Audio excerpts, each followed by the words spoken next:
गठिया की बीमारी क्यों होता है? बहुत सारे गठिया के पेशेंट को ये मन में डाउट होता है कि आखिर हमें अगर गठिया हो गई है तो किसकी कारण से हो गई है, किसकी कमी से हो गई है। बहुत सारे गठिया के पेशेंट को, रिमेटॉइड आर्थराइटिस के पेशेंट को मन में ये डाउट होता है कि गठिया आखिर होती क्यों है। तो आज के इस वीडियो में हम यही डिस्कशन करने वाले हैं कि आखिरकार ये गठिया की बीमारी जो है वो हमें क्यों होती है। देखिए दोस्तों, गठिया जो है वो एक ऑटो इम्यून डिसऑर्डर है, ऑटो इम्यून बीमारी है।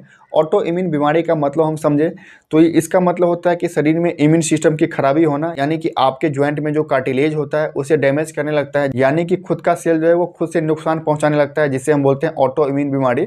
तो चलिए हम जान लेते हैं कि गठिया होने का सबसे बड़ा कारण क्या है। दोस्तों, गठिया जो है वो एक जेनेटिक डिसऑर्डर भी हो सकता है।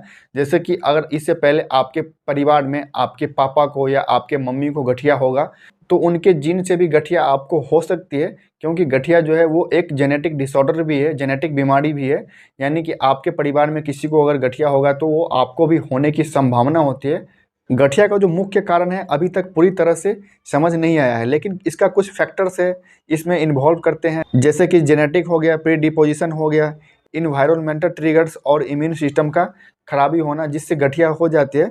कुछ कॉमन फैक्टर होते हैं, जैसे कि आपके शरीर में इन्फेक्शन हो गया, जैसे आप स्मोकिंग करते हो, अल्कोहल पीते हो, दारू पीते हो, तो इससे आपको गठिया होने की संभावना होती है। खान पान सही नहीं होना, आपको प्रॉपर डाइट पे ध्यान नहीं देना, जैसे कि आप मल्टीविटामिन वाली चीज़ें नहीं खाते हो, इससे भी गठिया हो जाती है। क्योंकि गाँव शहर के लोगों को तो आप जानते होंगे, उनको 2 वक्त की रोटी मिल जाती है, वो बहुत है उनके लिए। तो कहीं ना कहीं ये जो गठिया है वो हमारी लाइफ स्टाइल से, खान पीन से, अपने डाइट पे हम प्रॉपर तरीके से ध्यान नहीं देते हैं, इससे भी गठिया हो जाती है। और कभी कभी महिलाओं में मेनोपॉज होने की वजह से गठिया जो है वो हो जाती है, यानी कि वो बच्चा पैदा करने की क्षमता को खो देती है। यानी कि उनकी एज 40-45 साल या 50 साल की हो जाती है तो उनका जो एस्ट्रोजन हार्मोन है और प्रोजेस्टेरोन हार्मोन है वो थोड़ा कम बनने लगता है और उनकी मेनोपॉज हो जाती है। तो हार्मोनल चेंजेस की वजह से गठिया हो जाती है, क्योंकि ये नेचुरली है, सभी औरतों को एक ना एक दिन मेनोपॉज होता है। यानी कि जब वो 50 साल की हो जाती है, 45 साल की हो जाती है, और 45 से लेके 55 के बीच में सभी महिलाओं को मेनोपॉज हो जाती है। यानी कि वो मासिक चक्र की नहीं होती है और उनके ओवरी में एग नहीं बनता है, तो वो बच्चा पैदा करने की क्षमता जो है वो खो देती है। स्ट्रेस की वजह से, शराब पीने से, धूम्रपान करने से गठिया जैसी बीमारी जो है वो हो जाती है। लाइफ स्टाइल से गठिया की बीमारी होती है। आप अगर सही समय पे खान पीन पे ध्यान नहीं रखते हो, खाना पीना सही समय पे नहीं खाते हो, तो आपको गठिया जैसी बीमारी होने की चांसेस होती है।